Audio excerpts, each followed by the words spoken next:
یک سورپریز های دارد که هیچ در فکرش نبودیم، هیچ انتظارش نبودیم. بله، بعضا حالت ها می شود وقتی که توانستیم یگان صورت چند قدر پهلومان دوست است، بشمار است، همه اطرافت است. یک ذره نقصان میکنی پهلویت کسی نمیماند، همه از تو میگریزند، همه از تو دور میشوند. سببش را از من نپرسید. یک مثال عادی همین کامنتاریایی که هست بعدن مرا میگن که خوش به حالت که چند قدر میلیون ها مخلص داری. کامنتاری ها میدروی همه چند قدر مردم سخنی خوب فراموش نکنید. جوش بعدن حالت ها میشود اگر یک ذره خطاگی کرده میلیون ها از تو روی میگرداند.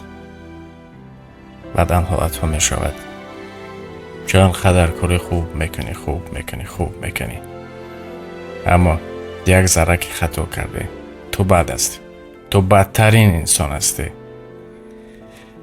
این موضوع، این داغ به سر همه هست، آمده است.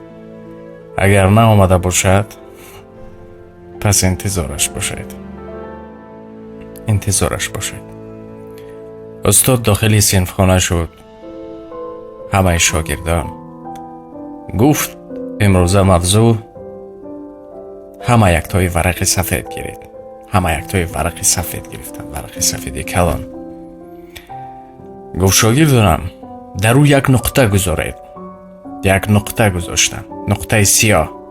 ورق سفید کلان یک نقطه سیاه گذاشتن. پس یکیش رو خیزانید. گفت چرا میبینی؟ گفت نقطه رو میبینم. دیگرش رو گفت نقطه رو. خلاصی گپ همه شاگردان گفتن که ما نقطه رو میبینیم. پس استاد گفت چرا کسی ورق سفید کلان را ندید؟ ورق سفید کلانی که هست کسی او را نمیبیند. یک نقطه که در او گذاشته شده است همه نقطه را میبینم. بعد میگفت برای چی؟ برای یک عمل خوردمان این قدر نیکی ها من را فراموش میکنم. این هم یک موضوع بسیار روز است، داغ روز است که مردم همین گونه شده است. و بعدا میگن زمانه ساز یا چیز دیگر. همین یک دکتر یک کاری بد کرد، من نمیدونم هر کار، همه دکترها رو گنده میبینن. یک کارمند میلیتسیا اگر که دغلانه رفتار کرد مردم همه میلیتسیا رو گنده میبینن. چرا خیر؟ یک معلم پاره گرفت، پول گرفت، یگان کاری دیگر کرد، میگه ای همه معلم ها همین گونه هستن. ما بیشتر به همین چیز و مقصد از اون طعنه و یا چیز دیگر نیست. مقصد از اون است که چشم شما باز شود. مقصد تنها برای اصلاح است. بیشتر چی رو ما با چشم سر میبینیم اما با چشم عقل نمیبینیم. بیشتر چی ها رو میگوییم اما یک موضوع وسیع است. در اطراف این 5 قصه است، از مثنوی و از گلستان و دیگر چیها.